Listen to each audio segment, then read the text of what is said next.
காவல் தானே பார்வையருக்கு அழகு. Self-protection is the true beauty of woman.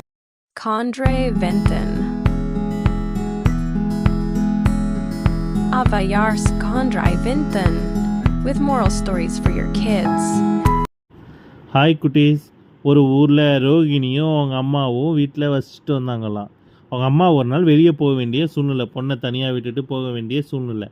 அப்போ அவங்க அம்மா பொண்ணுக்கிட்ட, நீ அழகாக ட்ரெஸ் பண்ணிக்கிறது முக்கியம் இல்லை, நகை போட்டுக்கிறது முக்கியம் இல்லை, உன்னோட சேஃப்டியை பார்த்துக்கிட்டு நீ பாதுகாப்பாக இருக்கணும், அதுதான் முக்கியம், அதனால் பாதுகாப்பாக இருன்னு சொல்லிவிட்டு அவங்க அம்மா கதவை பூட்ட சொல்லிட்டு அவங்க அம்மா வெளியே போயிட்டாங்களாம். வீட்டில் ரோஹிணி மட்டும் தனியாக இருந்தாலாம். அப்போ மூணாவது மனுஷன் யாருன்னே தெரியாதவன் வந்து கதவை தட்டி, நான் தான் உன் மாமா வந்திருக்கேன், கதவை தரமான்னு சொல்கிறாங்களாம். இப்போ உடனே எங்கள் மாமானா யாருன்னு பேரை அம்மா சொன்னது அவளுக்கு ஞாபகம் வந்துருச்சு, நம்ம பாதுகாப்பாக இருக்க சொன்னாங்களேன்னு. மாமா பேர் என்னன்னு கேட்டிருக்கான். அவன் பேரே சொல்லலை. அப்போ யாரோ தெரியாதவங்க வந்திருக்காங்கன்னு. ரோஹிணி வந்து அந்த கதவை திறக்கவே இல்லையா. அவனும் அப்புறம் கொஞ்ச நாள் கழிச்சு போயிட்டானா. மறுநாள் ரோஹிணி பள்ளிக்கூடத்துக்கு போகிறப்ப பின்னாடி ஒரு தொப்பி போட்ட உருவம் அவனை ஃபாலோ பண்ணுற மாதிரி இருந்துச்சான். அது யாருன்னு தெரியல. ரோஹிணி நல்லா ஃபாலோ பண்ணுறான்னு ரோஹிணி புரிஞ்சுக்கிட்டா.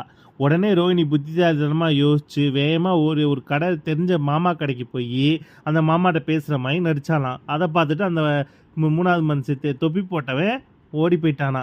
அதுக்கப்புறம் ஒரு நாள் வந்து டிராஃபிக்கில் ரோஹிணி போகிறப்ப அந்த சிக்னல் பச்சை சிவப்பு சிக்னலை பார்த்து பொறுமையாக நடந்து, பச்சை சிக்னல் போட்டால் நடக்கணும், சிவப்பு சிக்னல் போட்டால் நிற்கணும் அப்படின்னு சொல்லி தெரிஞ்சு சாலை விதிகளை பார்த்து பத்திரமா சேஃப்டியாக இருந்து நடந்து வீட்டுக்கு வந்துட்டாலாம்.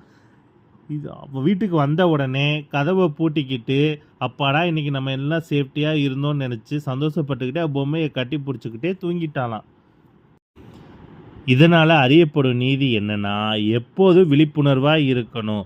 ஒரு பெண் வந்து விழிப்புணர்வாக இருக்கிறது ரொம்ப முக்கியம். சுற்றுப்புறத்தையும் கவனித்து அந்நியர்கிட்ட ரொம்ப எச்சரிக்கையாக இருக்கணும். உன் பாதுகாப்பு உன் கையில் தான்.